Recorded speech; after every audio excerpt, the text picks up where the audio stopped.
My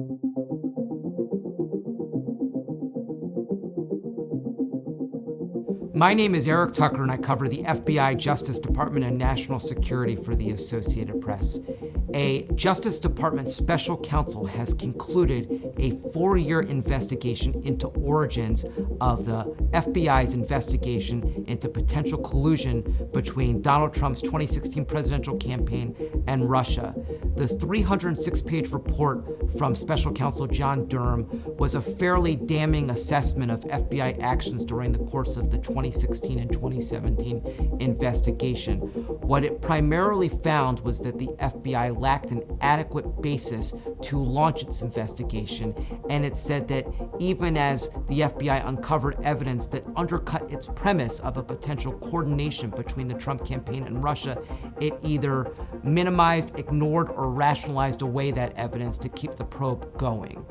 John Durham was the longtime U.S. attorney in Connecticut. That means he was the top federal prosecutor. And he's somebody who had been picked over the course of his career by attorneys general, actually of both parties. In the history of our country, there's never been a movement like MAGA, Make America Great Again.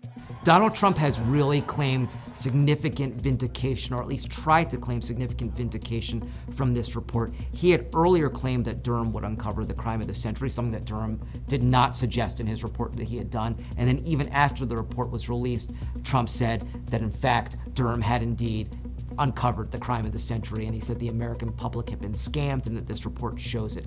And so clearly, as Donald Trump is entering and moving forward with his 2024 campaign, he's clearly reveling in this report because in many ways it does paint an unflattering picture of the investigation by the FBI. From the FBI's perspective, it has acknowledged that errors and mistakes were made, but it also really notes that these were errors and mistakes that occurred under different leaders who are no longer with the FBI.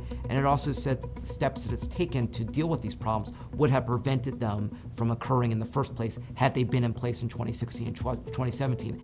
This report comes actually at a pretty difficult time and a really serious moment for the FBI and the intelligence community. So this is something where the FBI is going to have to sort of really work to ensure, try to persuade the American public that it's a different FBI, that it's learned its lessons, and that it requires these very specific, very intrusive, very powerful, and it says very useful national security surveillance authorities.